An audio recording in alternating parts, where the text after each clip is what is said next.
Alright, now Swagnamite said this was the place. Wait, what the? Hello, yes, it's me, Swagnamite. I was working with the Illuminati the entire time. I just never told you because I wanted to see if you were gullible or not. Turns out you were. Well, now that I've got you in the hands of the Illuminati, I have trapped you inside this secret prison cell inside the facility where you will be far away from your computer and your precious memes that we have confiscated. And now that you're here, the Illuminati needs you. For some experiments. God damn!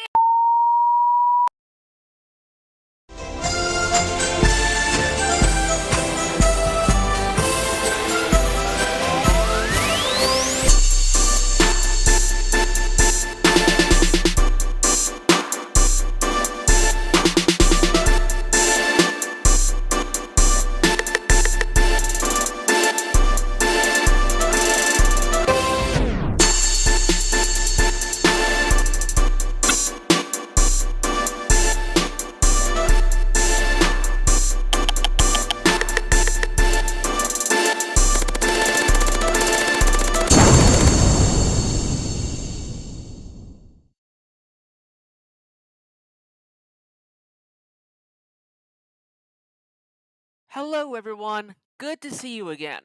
I hope you enjoyed that little nod to those old school MLG intros with the 3D text and those good old dubstep remixes. I thought that would be perfect for the game I am reviewing today. But a quick question for all of you people who grew up either in the 2000s or the early 2010s. Do any of you remember this fad we refer to as montage parodies? Montage parodies, or more commonly known as MLG memes, were insanely popular in the early 2010s, and its popularity hit its peak in 2014.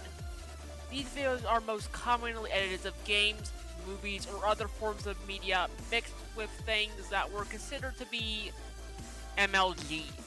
For example, stuff like Doritos, Mountain Dew, weed, and air horns. And on top of that, the videos blast dubstep like it's nothing.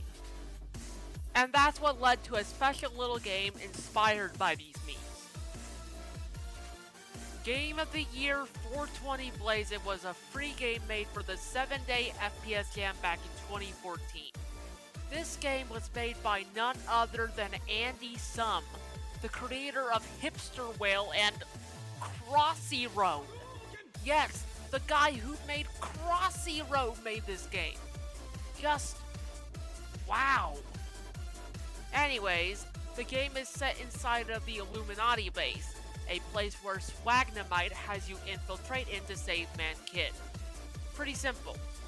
You run and shoot your way through waves of enemies while the game constantly throws MLG gifs in your face, as well as text, and blasts dubstep, and then you eventually arrive at Shrek's swamp. Looks like Shrek found a new job. Actually, scratch that. Shrek wasn't even working for the Illuminati. Oh no. He was forced to work with them. That's kidnapping. And the biggest plot twist of the whole game? Swagnamite being revealed to have been working for the Illuminati the entire time. It was a setup, a ruse from the moment you stepped inside of the HQ. He only did this to capture you, the player, inside of the base so the Illuminati could use you. Man, what a game. Seriously. I don't think any game will ever be able to top this. Well, that was the case until 420BLAZEIT 2. That's right. This game got a goddamn sequel. Not kidding.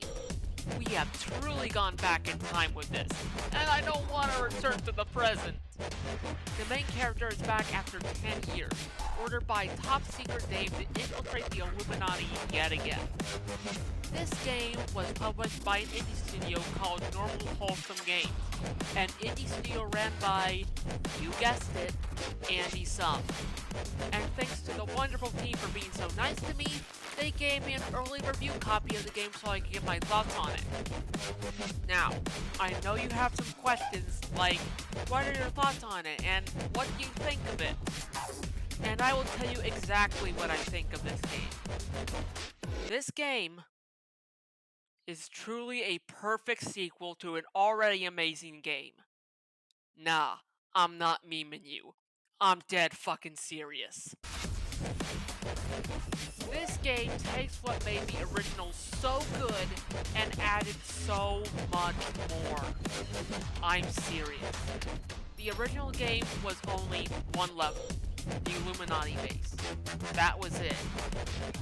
But this sequel, it has 12 levels. 12! And it is well over 5 hours long. This game is not only a wonderful homage to the original game and Monty's parodies in general, but it is also a perfect sequel in its own right.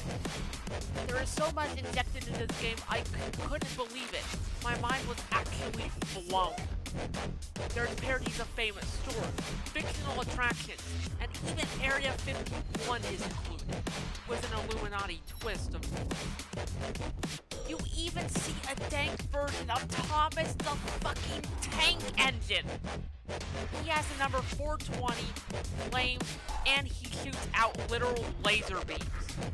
What more could you ask for? Oh, wait.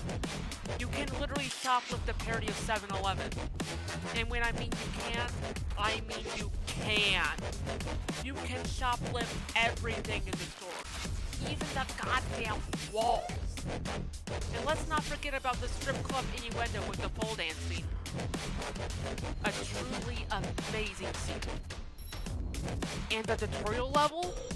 Not only is it a wonderful introduction to newcomers, but it is also absolutely nostalgic for people that have played the original game all those years ago, which includes myself.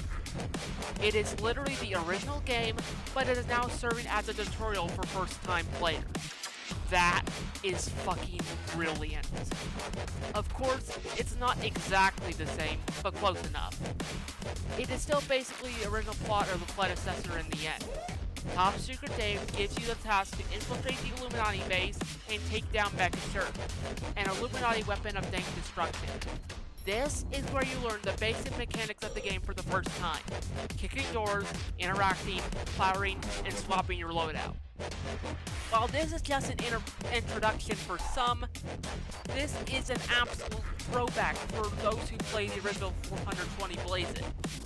I should know, because I played it way back when it was brand new. And I absolutely gushed over the callbacks this simple tutorial level made to the original game. I loved it. And after the tutorial, you get into the actual game, which makes sense.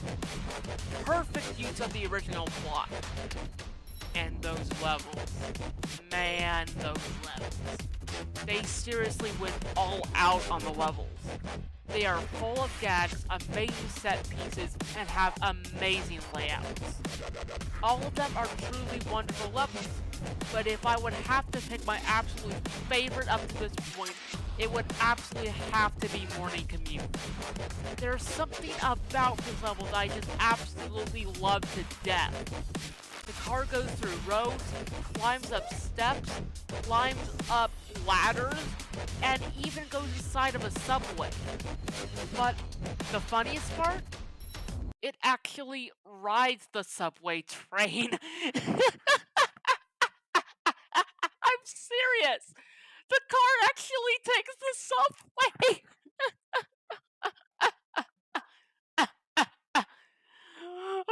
I'm sorry, I thought it was funny. Anyways, this level is amazing. The perfect blend of absurd and intense.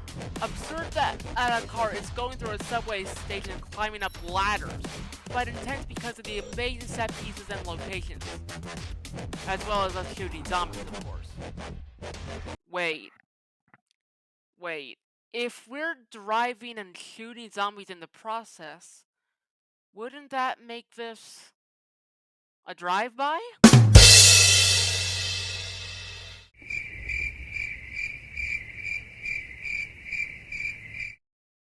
I'll see myself out. This game is fantastic. There are so many jokes and gags thrown in, and it is also seamlessly implemented that it feels like they were made for this game. Whether it be the zombies, all of the parodies of famous businesses or hotspots, among other things. But, do you want to know what my absolute favorite moment of this game is? It is absolutely 100% the surprise that occurs during the first prison break level. You just, all of a sudden, stop moving, and then, boom, please insert this too. That is truly a wonderful callback to 90s gaming, as there were a lot of games that were stored on multiple discs, like for example, Squaresoft's magnum opus Final Fantasy VII. But that's not all. Turning the camera reveals an entire space full of a picture of a fictional desktop environment, and it has a picture of a grass-like hill as the background. I wonder what OS this could be. Oh right, Windows XP. The desktop is a callback to the XP era, including the wallpaper, which is modeled after Windows XP's default wallpaper called Bliss. Oh, and we're not done! You end up ejecting this one and putting in a save file, which brings you into a kid-friendly game full of bears living on an unknown street. Oh, and you can also kick the bears too. Wait, the hell?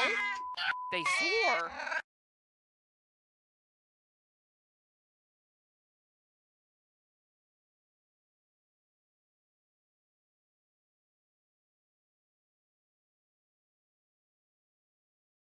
This game is glorious. All the jokes and gags are put in so well.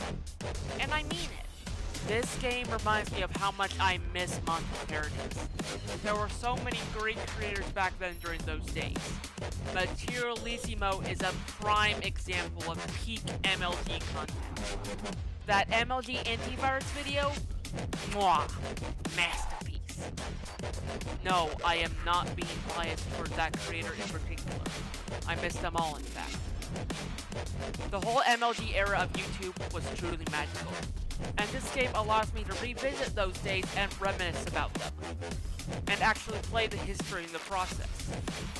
As someone who absolutely loved the original game, this game was an absolute blast from the past. And I mean it when I say it, and I don't mean this lightly, but this game is 100% better than the original game in every single respect. The sequel just says, fuck that shitty tech demo, this shit is the real deal. It takes everything that made the original great, runs with it, and improves it tenfold. You cannot make a perfect game, but you can make a perfect sequel, and this is it. The whole team absolutely knocked it out of the park with this. 420 BLAZEIT walked, so 420 BLAZEIT 2 could run. I have truly gone back in time by playing this game. I do not want to turn to the present ever again either. I want to stay back in 2014 and enjoy all the no-scopes, wombo combos, and triple kills. Thank you. So, with all that out of the way, my final verdict? A well-deserved 9 out of 10. This is more than just an MLG game to me. In fact, it's an ode to MLG. An ode to a bygone era of YouTube. 420 BLAZEIT 2 is, in my opinion, a time capsule. You rarely ever see stuff like this nowadays, and when you do, it's usually very niche, with not a lot of people bringing it up. And that's what happened with MLG. They were popular at one point, but now, not so much. This game is truly a way for people to look into the past. Now, some of you may have considered MLG to be brain rot, but whatever, we loved it. We loved the absurdiness of these memes, especially the ones with high quality editing. And this sequel allows me to go back to those days where we could just enjoy life. I first heard about the original game from Vsauce 3's Dong series, and went to try it out one day in 2014, and instantly loved it. And now, 10 years later, all the sequel does is just makes me miss MLG memes. I was excited for the sequel the moment I found out it was being worked on, and I set the bar high. Well, this game just managed to leap over the bar and run with it. I, quite simply, love it. I love it because it's full of wonderful memories from the early 2010s, and because it's a really solid first-person shooter. It even handles way better than the original too.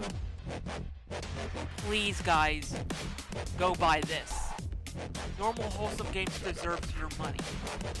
Experience MLG for the very first time, or re-experience it if you are an OG.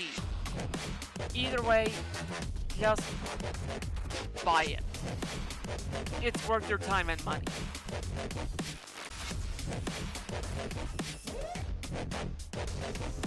And with that, that's the end of my review on this game.